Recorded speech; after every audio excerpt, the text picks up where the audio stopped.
What's up, YouTube?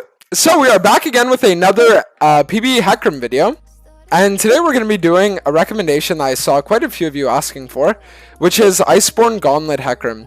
So for any of you that aren't aware, in the new Season 13, there will be a new Sheen mythic item for tanks, which will be Iceborne Gauntlet. So the cool thing is that they're making Iceborne Gauntlet a mythic that has a Sheen proc, and it gives you only armor. And they also made Chem Tank a legendary item that gives you MR. So the cool thing is that a potentially viable Hecarim build for the pro scene could actually be one that includes both. Since a lot of you guys have been asking about what the new pros, the new pro build is going to be for Hecarim, or the new solo queue for let's say the Challenger Koreans, right? So I was thinking that it would probably be something along these lines, where you're going to have Iceborne and Chem Tank for the armor MR, and then you're going to be going Shojin Rush, so you still have a little bit of early damage, right? So that's the beauty of having Shojin as such a good item nowadays, is that you can sit there and you can literally just have an item that is always a consistently good first buy, since it gives Hecarim all the stats he wants. And with the recent Shojin changes, now the lower the champion is that builds the item, the more movement speed they get. It's even more of a perfect Hecarim item than it was before. So that's why I'm thinking that if you go Shojin Rush with Iceborne into Chem Tank and then getting maybe Manmune as a fourth item, even though that build path is really expensive, I think it could be one of his best power spikes. So we're going to give it a try this game and then see what's happening. So we're probably just going to look for a ward in Darius' bot side, make sure that he isn't around here so that we can get it uncontested. Oh, okay. So it looks like he's not here. I guess it's because he went for that top gank, where he ended up killing Set, but now he just loses his blue buff for it, so it's not bad. So even though it is more of a tank Hecarim build, you still want to be getting your Ionian boots. And the reason why is just because Mercshots and Tabby on Hecarim aren't really that great, since getting more of an offensive buy early is always better. And then having 45 MS rushed, as well as the 20 CDR, just helps you so much with everything. Looks like Udyr's getting chased. Maybe I could even help him here.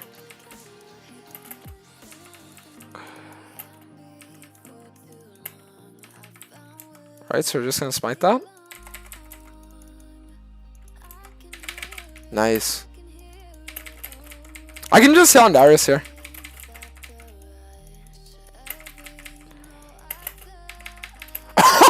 Wait, Udyr actually managed to live that? Nice. God knows his limits, that's for sure. I was 100% expecting him to die. Okay, Riven is 6, so I'm pretty sure she's gonna try for this. I could come in here.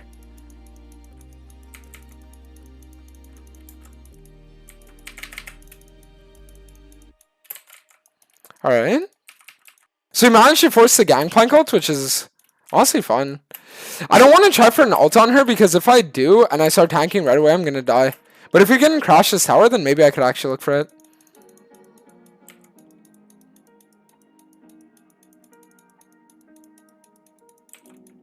Alright. So what I can do is I can just take wolves, get Q-stacks off it, and then maybe look for... Are they going to chase this here? I feel like I can get there in time.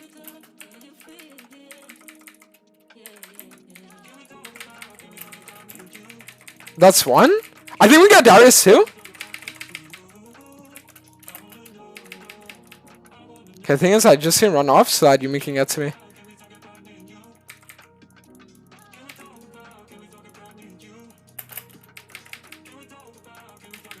Perfect. So I managed to get that kill, which is really, really good for me. And now on my reset, I can start getting my Shojin already. I was considering sitting here and delaying Shojin Rush by going the components and then getting Sheena as well. But the thing is, I don't feel like that would be that great. And the reason why is just because once you finish Shojin, the perks you get are just so insane with the Dragon Force and the added exigency, which is the movement speed thing. So that's why with that, it just makes it so I don't want to delay my spike at all. I just want to finish it as soon as possible, and then afterwards get the Iceborne. Is Shojin actually back? It is back, but it's different than what it used to be. So back when Shojin was initially released, right? The reason why it was so broken was because it would make it so that you would auto attack and you would just always have your basic abilities up, right? Like after you'd ult, your basic abilities would just always be up. But nowadays they made it so that you have just like a flat extra amount of CDR on your basic abilities. So it's a massively weakened version of what it used to be. So because it's massively weakened, it isn't actually like super OP. It's a good item, but it's more of like a good item that you can build regardless of the situation rather than like a crazy OP item. Take Scuttle reset. Actually, maybe not reset yet because I really want to get my Shojin on back. What I could do is if I pop Ghost right now, I ult here, I smite that, and then we can just kill him. Perfect. And now I could even check to see if his Krogs are up. Invading the enemy jungler nowadays is so much better as well because you deny them getting treats for their little jungler and then you can get some for your own, right? So as you can see this game, he has 24 left and I only have 12. So now what we'll do is we'll go Krugs, and then after Krugs we'll go Red, and after Red we go Raptors, and then we can just make our way towards Dragon. And then once we make our way towards Dragon, afterwards we could look for probably a kill bot on MF into tower. I think the MF is going APMF with the new Rod of Ages. At least that's what it looks like with Arcane Comet on this build. I think nowadays Dragon only gives 2 of your treats as well. Which, I mean, isn't that great, but it's better than nothing, right? Any kind of lead that you can get over the enemy jungler in terms of when you get your smite upgrades is better than nothing, so.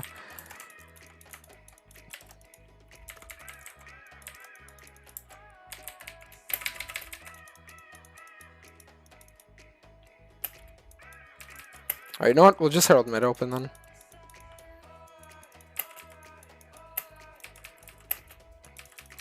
So now we get this, and Darius' entire topside's respawning, so I'm going to look for an invade on that. And then after I recall, I can get, can start working on the Iceborne. But yeah, for Season 13, I'm 100% sure that Hecarim is just going to be going either Chainsword or Shojin Rush every game. If the enemy team has a lot of healing, and the game is like pretty close, I think that Chainsword does have use cases where it would be better. But in the majority of cases, I think that going for the, I definitely think that going for Shojin Rush is a lot better. Oh, shit. Another 20? So now we just kill GP and then we can look for reset. So now what we'll do is we'll just look for our bot side clear. And then after we end up clearing our bot side, then we'll have our upgraded smite fully. So we can finally get that, like, passive. The not a fox passive. It looks like the enemy team is going to try something mid. So you know what? I'll try to counter this.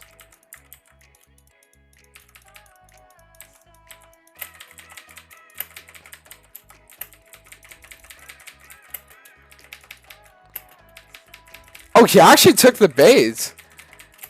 That's because he thought he had... Oh, wait. Hold on. MF is here? If I could have gotten that, that would have actually been insane. But the good news is 1500 is all I needed for my Iceborne, so now we're good with that. So now we're going to reset. We're going to grab Iceborne. I mean, the enemy team is insanely far behind, so the chances of them actually letting this game go through long enough for me to get my chem tank is pretty low. But we'll see. But I do think that, let's say you're versus a team that has like a lot of fed AP carries and you do decide to go for this style of build, going turbo chem tank before you get your Iceborne is probably better. So you can go whichever one you want, and just make it depend on like who the enemy has that are like threats, right? So this game, for example, since the enemy team is majority AD, that's why I decided to go for Gauntlet. But in a game where the enemy team is majority AP, then getting Chem Tank would definitely be a lot better in that scenario. Even though it isn't a mythic item and you're delaying your mythic spike, it's still good. We could look to just open top here, honestly. Just walk top, drop the Herald, and then look for an inhib. Because with how strong our entire team is, we could legitimately just end the game as soon as possible. Alright, I'll just clean this up. Perfect. We want to get the inner tower. I want to get inhib tower. Inhib would work too, but it's a little early for inhib. But with the lead we have, I don't think it'll matter too much because we can probably close the game out as soon as possible. The reason you don't want to get early inhibs usually in League is because if you do, then the enemy team just kind of farms for free, right? And you don't want to give them like free farm while you're starving yourself of resources.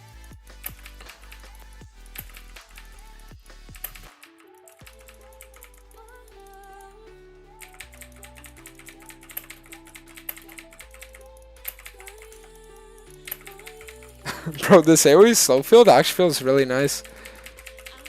Do I die?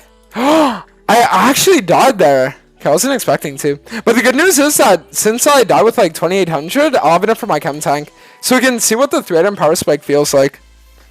And then once we get chem tank, the good thing is that we can just grab our man immune. And since we have armor from Iceborne and MR from the chem tank, then we sit there, we grab man immune, then we just get flat damage for the ultra 1v9.